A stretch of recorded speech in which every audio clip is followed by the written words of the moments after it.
Hi అండి, welcome to Rani's kitchen. ఈరోజు మనం అరటికాయతోటి కర్రీ చేసుకుందాం. అంటే అందరూ చేసుకున్నట్టు కాకుండా జస్ట్ కొంచెం క్రిస్పీగా చేసుకుందాము. నేను దీన్ని ఎందుకు అంటే మనం సాంబార్ చేసుకున్నప్పుడు సాంబార్కు కాంబినేషన్లో ఇది చాలా బాగుంటుంది.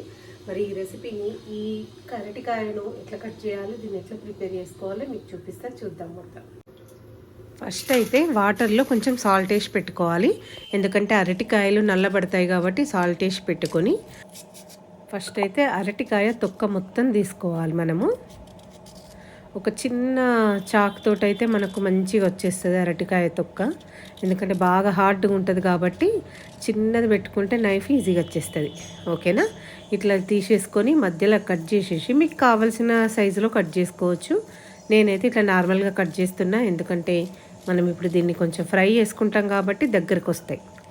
ఓకే, ఇప్పుడు ఇది ఇట్లా పక్కన పెట్టేసుకొని ఫస్ట్ అయితే ఆయిల్ పెట్టుకుందాం. ఆయిల్ వేడయ్యే లోపు మన అరటికాయలు ఉన్నాయి కదా, వీటిని ఒక జల్లల్లో వేసుకుందాం. మీకు కావాల్సినన్ని మనం ఇప్పుడు ఈ ఆయిల్లో కొన్ని ముక్కలు వేయించాలనుకుంటే అంత మట్టుకే తీసుకోవాలి, మిగిలినవి మాత్రం వాటర్లోనే ఉంచుకోవాలి. పొరపాటున కూడా పక్కన పెట్టద్దు, ఎందుకంటే నల్లగా అయిపోతాయి బాగా. ఓకే, ఇప్పుడు నాకు కావాల్సినన్ని తీసుకొని నేను అరటికాయ ముక్కలు మొత్తం డీప్ ఫ్రై చేసుకుంటున్నా. చూడండి, మొత్తం వేసేసుకొని డీప్ ఫ్రై చేసుకోవాలి. వీటిని ఒక 5 మినిట్స్లో వేగిపోతే పెద్ద పని ఏం పట్టదు. చూడండి ఎంత రెడ్డిష్గా అయిపోయినాయో, మంచిగా క్రిస్పీగా కూడా వేగిపోయినాయి. ఇప్పుడు ఇవన్నీ తీసి పక్కన పెట్టుకుందాం. ఇప్పుడు నెక్స్ట్ ప్రాసెస్ వచ్చి ఆయిల్ అంతా పక్కకు తీసుకొని కొంచెం ఉంచుకుందాం. ఒక 2 టేబుల్ స్పూన్లు అంత ఆయిల్ ఉంచేసుకొని అదే ప్యాన్లో జీలకర్ర, పచ్చిమిరపకాయలు కొంచెం వేసుకొని మంచిగా వేయించుకోవాలి. జీలకర్ర మాత్రం ఎక్కువ వేసుకోండి.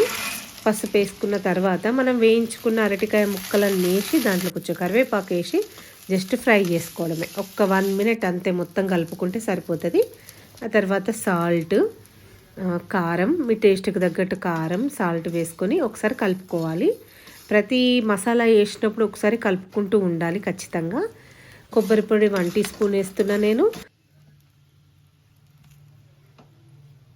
ఇప్పుడు అల్లం వెల్లిపాయ పేస్ట్ వేసేసుకొని మనం ఒకసారి మొత్తం కలుపుకొని ఆ తర్వాత కొత్తిమీర చల్లుకున్నామంటే మన కర్రీ రెడీ అయిపోయింది. చూసిరు కదా, జస్ట్ ఒక 10 మినిట్స్లో మన కర్రీ ప్రిపేర్ అయిపోయింది.